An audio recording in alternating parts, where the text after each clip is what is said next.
Beauty and the Beast. There was once a merchant who had been very rich at one time, but who, having had heavy losses, was compelled to retire to a little cottage in the country, where he lived with his 3 daughters.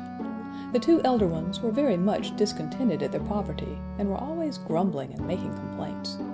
But the youngest one, who was called Beauty, and who was as amiable as she was handsome, tried all she could to comfort her father and make his home happy. Once, when he was going on a journey to try and mend his affairs, he called them around him, and asked them what he should bring them when he returned. The 2 elder ones wanted each a number of nice presents, but Beauty, kissing him sweetly, said she would be content with a rose. So, when the merchant was on his way back, he came to an elegant garden, of which the gate stood open, and thinking of Beauty's rose, he went in, and plucking a beautiful one, prepared to proceed on his journey. As he turned to go, he saw a hideous beast coming toward him, armed with a sword. This terrible creature reproached him for stealing his flowers, of which he was very choice, and threatened to kill him on the spot. The merchant begged for his life, and said that he had only taken a single one to please his daughter Beauty. On this the beast said gruffly, "Well, I will let you off, if you will bring one of your daughters here in your place, but she must come here willingly, and meanwhile you may stay and rest in my palace until tomorrow." But as you well may believe, the poor father did not feel much like eating or sleeping, although everything was done for his comfort, and in the morning the beast sent him home upon a beautiful horse. But though the birds sang around him, and the sun shone brightly, and all nature was smiling on his path, the heart of the poor merchant was heavy when he thought of his beloved daughters. When he came near his home, his children came forth to meet him, but seeing the sadness of his face, and his eyes filled with tears, they asked him the cause of his trouble. Giving the rose to Beauty, he told her all. The 2 elder sisters laid all the blame upon Beauty, who cried bitterly, and said that as she was the cause of her father's misfortune, she alone must suffer for it, and was quite willing to go. So Beauty got ready for the journey at once. The father, who meant to return to the Beast himself after embracing his children, tried to dissuade her, but in vain, and so the 2 set out together for the Beast's palace, much to the secret joy of the envious sisters. When they arrived at the palace, the doors opened of themselves, sweet music was heard, and they found an elegant supper prepared. As soon as they had refreshed themselves, the Beast entered, and said in a mild tone, "Beauty, did you come here willingly to take the place of your father?" "Yes, sir," she answered in a sweet but trembling voice. "So much the better for you," replied the Beast. "Your father can stay here tonight, but he must go home in the morning." The Beast then retired, giving Beauty so kind a look as he went out that she felt quite encouraged. The next morning, when her father left her, she cheered his heart by telling him that she thought she could soften the Beast's heart and induce him to spare her life. After he was gone, she entered an elegant room, on the door of which was written, in letters of gold, "Beauty's room." Lying on the table was a portrait of herself, set in gold and diamonds, and on the wall these words, "Beauty is queen here. All things will obey her." Her meals were served to the sound of music, and at supper time, the Beast, after knocking timidly, would walk in and talk so amiably that she soon lost all fear of him, and once, when he failed to come, felt quite disappointed. At last one night he said to her, "Am I so very ugly?" "Yes, indeed you are," said Beauty, "but you are so kind and generous that I do not mind your looks." "Will you marry me then, dear Beauty?" said the poor Beast, with a look of such eager entreaty in his eyes, that Beauty's heart melted within her, and she was upon the point of saying yes. But happening to look towards him, at that moment her courage failed her, and turning away her head, she replied softly, "Oh, do not ask me." The Beast then bade her good night, with a sad voice, and went away sighing as if his heart would break. The palace was full of rooms containing the most beautiful objects. In one room she saw a numerous troop of monkeys, of all sizes and colors. They came to meet her, making her very low bows, and treating her with the greatest respect. Beauty was much pleased with them, and asked them to show her about the palace. Instantly 2 tall and graceful apes in rich dresses placed themselves with great gravity, one on each side of her, while 2 sprightly little monkeys held up her train as pages. And from this time forth they waited upon her wherever she went, with all the attention and respect that officers of a royal palace are accustomed to pay to the greatest queens and princesses. In fact, Beauty was the queen of this splendid palace.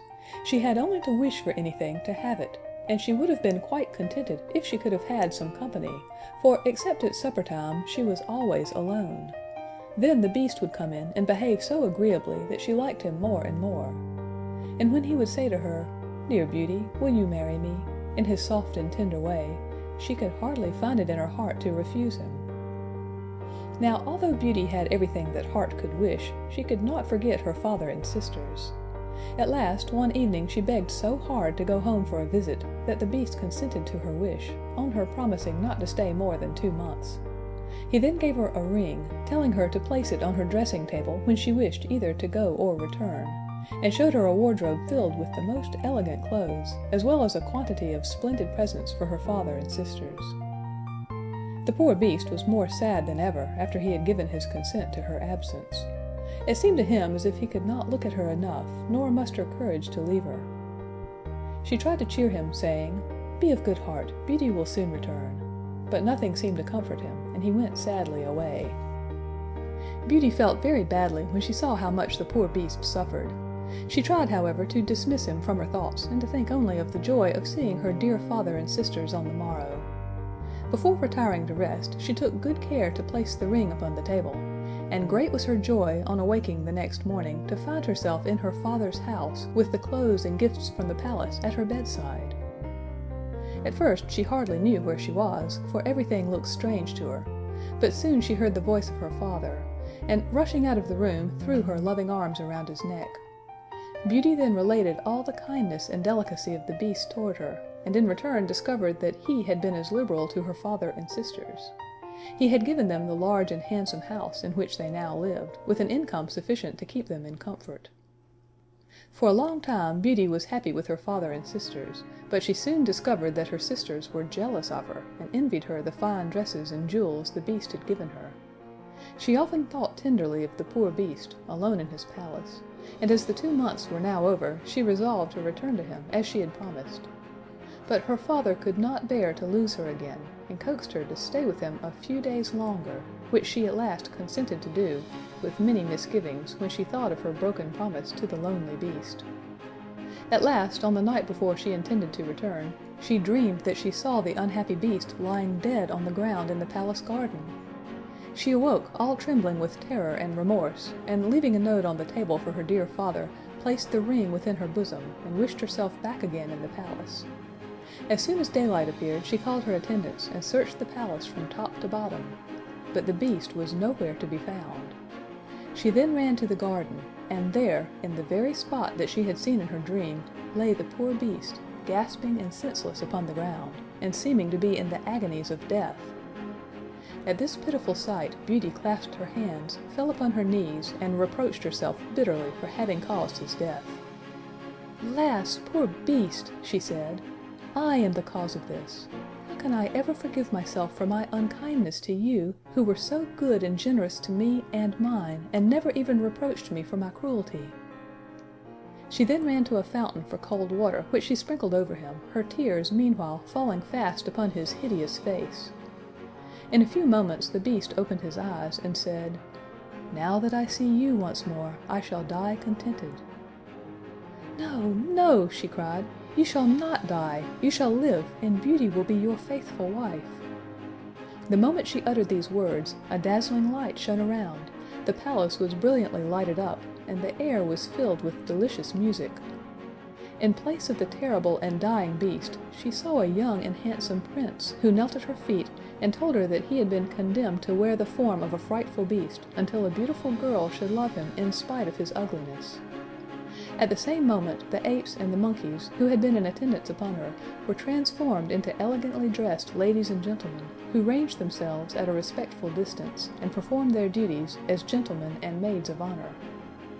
The grateful prince now claimed Beauty for his wife, and she, who had loved him, even under the form of the Beast, was now tenfold more in love with him as he appeared in his rightful form. So the very next day, Beauty and the prince were married with great splendor, and lived happily together forever after. End of Beauty and the Beast.